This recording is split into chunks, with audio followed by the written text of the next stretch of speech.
Okay, thank you for joining me for part two. I just want to go over some things in the transaction brokerment transaction changes. Just a reminder here that on your dashboard, which you need to check regularly,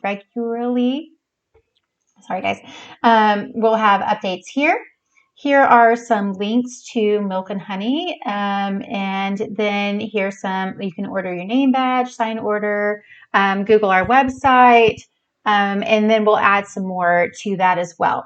I do want to go into a transaction that I've started, which would be, let me see here if I can find the training one. Sorry,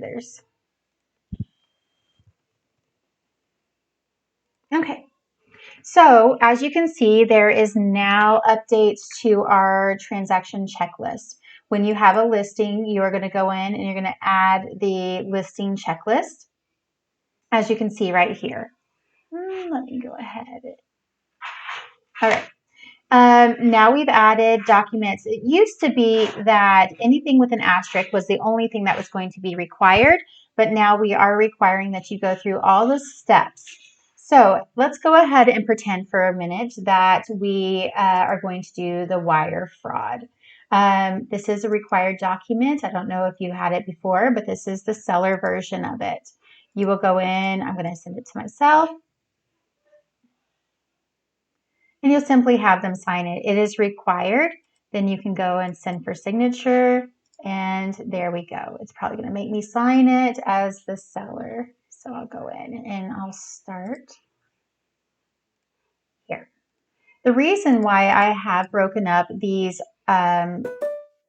list each form separately is I want to make sure that everybody understands what they're signing. And this is the best way to do it. I know it's a little bit more cumbersome, but I do have positive feedback that each one is actually being taken a look at. When you compile a 50-page document to sign, they're just going to go through and start clicking. But here, they are actually going to, your clients are actually going to look and see what they're signing and just be more educated and hopefully identify better any questions that they might have for you. CCRs are required. If you have verified that there is no CCRs, you're going to come in, you're going to type under the comments, no CCRs, verified. If you need to find them, you can ask a title company. You would ask your seller if they have them. If they don't, you're going to request an exemption. If there is any association addendums like the HOA addendum and that sort of thing, this is where this goes. If there are none, you're going to put no addendums. And here we want to know each time that you've looked at this item. That's what's most important. And then you'll request an exemption. And VITA can see these comments that you are, or NI can see these comments that you're leaving. Any additional supplementals would go here. We found that there needed to be a placeholder for that if there are no additional supplementals. And you're going to type in none, you put verified, and you're going to comment, if I could just spell today, that would be great. And then you're going to hit exempt.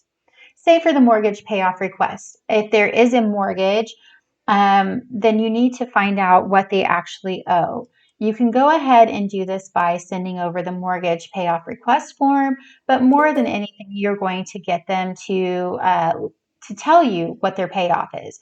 And don't accept that their statement says.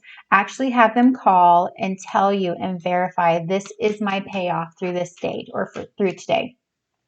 We're going to see a lot more foreclosures and pre-foreclosures. I just had one that he purchased the property 8 months ago for $279,000.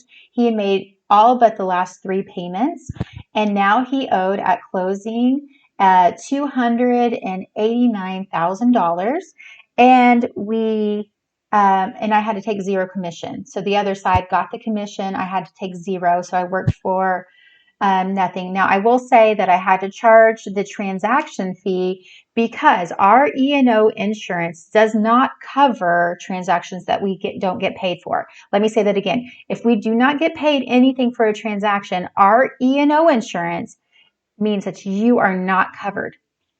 So very important. Always get paid something through the brokerage. And then, of course, we always require the 450, and that's why, so we are covered in the future. If this is just a lead-based paint verification, you're going to verify the age of the house for me, and you're going to verify if it is needed or not. This is not necessarily where the document goes, but it is so you check. The other items here are going to be, and you should be aware, if not, get with me and we'll do a training session. Items that you need. This buyer verification form, we are still going to have the seller sign it, because what we're going to do is we're going to put that with our disclosure packet. And this is going over a verbiage that is in the state contract and the buyer broker agreement. But it is making sure that they also perform due diligence and don't solely rely on you to do it for them. They should understand, as it's written multiple times, but I'm learning that that doesn't really hold water. So this is required. Now, if the buyer on the other side, like if you have the seller doesn't want to sign it, we can't force them to do that, but we can ask for this document to be signed. This is required by Milk and Honey for all of our buyers. Tax documents are required as initialed. The MLS active will be initialed, so because we want them to know, like, look and see what you're advertising to make sure that there's no discrepancies there on what they know versus what you know. Put out a sign, or if you're not putting out a sign, you'll need an addendum that says no sign. On the lockbox, I want you to tell me, click it. I want you to tell me where it's located and what the combo is. In the event that something happens to you, I can go to one place and I can look at something, at your transaction. When you get a new listing, you're going to email support that you have a new listing. I know it's in here, but it is a courtesy just so she knows to look out for it. Utility template email. Now, when you see a template email, I want you to go, and this is, like I said, required. I want you to go here to users and contacts. You will put in everybody as party to the transaction. So once you get under contract, you'll put the lender, the other agent. You're going to put any party to. You're going to put in here as well as your clients, okay? But I want you to send an email out. I have created templates for you. So you'll select the appropriate parties. I would suggest you also select yourself so you get a copy of it. But these will be your transaction templates. There is a wire fraud advisory. We're going to send that out, and it basically is just reminding them this is a part of your checklist. There's also a no large purchases. When you have a buyer, it's reminding them not to purchase. There's appraisal check. So as you go through, you're going to see a templated email that it's saying to send. This is where you send that to. Some of these won't apply to you. I don't expect you to send out everything, but they will be in here. The utility company information on a listing, I want you to send that to your sellers. Get this filled out by them. And then when you have a transaction, you already have it ready. So that's what those are for. And so you would just check out, or you would click those off. Staging, if you're not doing staging, you can just put no stage, but this is to remind you that this might be a thing. Text to writers, if you have text to writers, obviously this is optional. This is where you would set those up. Okay, this is very important. So the flood zone, I want you to actually go to Realist and put in the flood zone and then have it initialed. So I want you to go, let me see if I can pull that here. Go to Realist, type in an address, or you can pull it from the actual transaction. You can go to here. All right, in your layers on Realist, let me go back here. In your layers on the map of Realist, you have multiple layers here. Go to flood zone. Scroll back a little bit if you can't see it, just to get some perspective. And then I want you to go and print the map, nothing else but the map here in this portion. Go ahead and see if it's printing. And I want you to do this every time. Every time. I know if it's not even close, that's fine. But I don't know if it did that.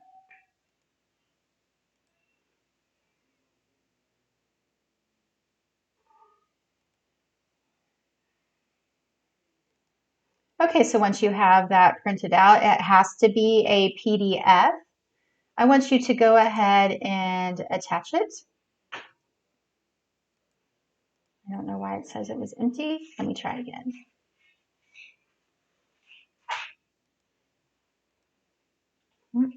Well, one moment.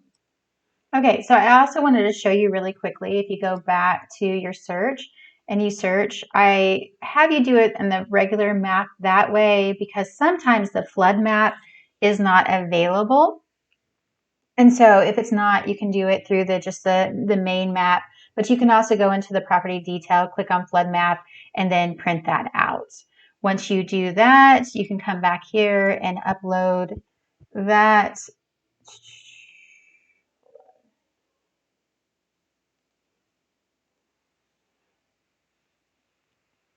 And then you're going to come in and have them initial this here. This is required, even if it's not in a floodplain, so that way we know it's looked at because this is quite serious. Showy time setup. Okay, you're going to send a welcome email template. That is actually, again, under users and contacts. You're going to send an email, choose your recipient and yourself, and you can listing welcome email. You're going to change this to your name here as the broker, or you can add your name there as the listing realtor right there and just put that information there. I want to ensure that all of our transactions are being done the same. They're getting the same quality, whether they get you or me.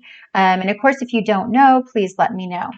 One thing that you do need to keep in mind is we have some updated documents that I was mentioning in my other video.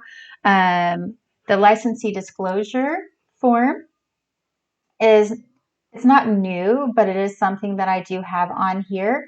And I want to make sure that if there is anything to disclose, then you have that opportunity to do that, at least that process. If you don't, then you will simply just request an exemption.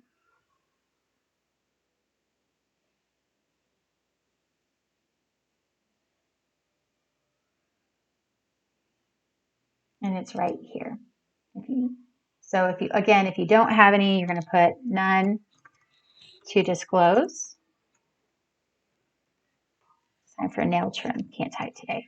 And then you're just going to request the exemption on that. The familial interest, that is another form that you would have under your listing, or you would also have it potentially if you were buying a property. You're going to fill that out. Now, of course, it evades me. Let's see. Okay, a couple other forms that I want you to, we already spoke about the buyer verification. There is the buyer home inspection form. This is also required. I don't know if a lot of you know that, but it is required. And what it basically says is how I want you to fill it out is I want you to put the property address, the home inspector, I want you to put TBD. Here, I want you to put TBD. And here. Now, if you already know who you're going to use, you can put them there. Like if you wanted to use A1 inspections. If you don't know yet, then you can put TBD. I also want you to have them initial, that's signature, initial. If they're buying it as is, they're going to initial here. If they're declining an inspection, you're going to have them initial here. Have them sign. I do want you to have them initial here at the bottom as well. Basically, in the contract, it does say that they have to release those documents. This is just a reminder of that. So that form is required. We also require the inspection reports uploaded. TRR again. You can see I wrote a note here for you. Let's see here. Anything that I might be forgetting to go over with you? Okay, so I think that that pretty much covers what I wanted to talk about today.